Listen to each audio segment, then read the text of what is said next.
10 महीने के बाद एक बार फिर से हिजाब का मामला गरमाया हुआ है। वजह है सुप्रीम कोर्ट के जजों की हिजाब को लेकर अलग अलग राय। हिजाब बैन पर सुप्रीम कोर्ट के जजों ने क्या कहा, इसके बारे में आपको बताएंगे और ये भी बताएंगे कि हिजाब को लेकर अब राजनेता क्या बोल रहे हैं। हरियाणा के मंत्री अनिल विज का हिजाब को लेकर एक ट्वीट की खूब चर्चा हो रही। लोग कई तरह के कमेंट्स कर रहे हैं, ये सभी आपको बताएंगे। लेकिन इससे पहले आपको हिजाब विवाद कहां से शुरू हुआ, कैसे शुरू हुआ और ये सुप्रीम कोर्ट तक कैसे पहुंचा, ये सब बता देते हैं ताकि आपको पूरा मामला अच्छी तरह से समझ आए। इस साल जनवरी की शुरुआत में कर्नाटक के उडुपी से एक मामला सामने आया जो देखते ही देखते पूरे देश भर में आग की तरह फैल गया। वो मामला था हिजाब विवाद का। हिजाब विवाद का मामला तब सामने आया जब कर्नाटक के ही उडुपी में एक सरकारी कॉलेज में कुछ लड़कियों के हिजाब पहनने पर ऐतराज जताया गया और कॉलेज प्रशासन ने इसे यूनिफॉर्म कोड के खिलाफ बताया। वहीं मुस्लिम लड़कियों ने इसका विरोध किया तो विरोध को देखते हुए हिंदू संगठनों से जुड़े लड़कों ने भी भगवा गमछा डालकर जवाबी विरोध शुरू कर दिया।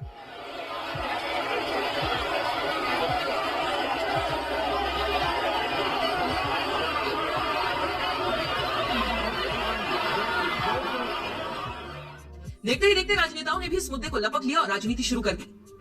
पूरा मामला कर्नाटक हाईकोर्ट में गया और कर्नाटक हाईकोर्ट ने फैसला सुनाते हुए अपने पुराने आदेश को बरकरार रखते हुए कहा कि हिजाब पहनना इस्लाम की जरूरी प्रैक्टिस का हिस्सा नहीं है। इसे संविधान के आर्टिकल 25 के तहत संरक्षण देने की जरूरत नहीं है। इसके बाद कर्नाटक हाईकोर्ट के फैसले को सुप्रीम कोर्ट में चुनौती दी गई, लेकिन सुप्रीम कोर्ट के जजों ने भी इस पर अपनी अलग अलग राय रखी है। जस्टिस धूलिया का कहना है कि मेरे दिमाग में सबसे बड़ा सवाल बच्चियों की शिक्षा का है। मेरी नजर में ये चयन का मामला है, न तो इससे ज्यादा कुछ और न इससे कम। मेरा नजरिया अलग है और मैं इन याचिकाओं को मंजूरी देता हूँ। वहीं जस्टिस गुप्ता ने कर्नाटक हाईकोर्ट के फैसले से सहमति जताई और इस फैसले के खिलाफ याचिका दाखिल करने वाले से 11 सवाल पूछे। इसके बाद उन्होंने ये कहते हुए याचिका खारिज कर दी कि हमारे विचारों में भिन्नता है। वहीं दोनों जजों के बीच हिजाब पर मतभेद दिखने के बाद अब ये पूरा मामला chief justice of India UU Lalit के पास गया है। हो सकता है अब इस मामले की सुनवाई बड़ी बेंच करे। वहीं एक तरफ कोर्ट में हिजाब का मामला चल रहा है तो दूसरी तरफ राजनेताओं की राजनीति थमने का नाम नहीं ले रही। हरियाणा के मंत्री अनिल विज ने हिजाब विवाद पर एक ट्वीट कर दिया, जिसके बाद सोशल मीडिया पर इसकी खूब चर्चा हो रही। अनिल विज ने लिखा, जिन पुरुषों का महिलाओं को देखकर मन मचलता था, उन्होंने ही महिलाओं को हिजाब डालने के लिए मजबूर किया। आवश्यकता तो अपने मन को मजबूत करने की थी, परंतु सजा महिलाओं को दी गई। उनको सिर से लेकर पांव तक ढक दिया।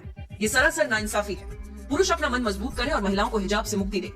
अनिल विज ने जैसे ही ये ट्वीट किया तो सोशल मीडिया पर कमेंट्स की बाढ़ आ गई। कईयों ने उनका समर्थन किया, लेकिन कई लोगों ने उन्हें ट्रोल करना भी शुरू कर दिया।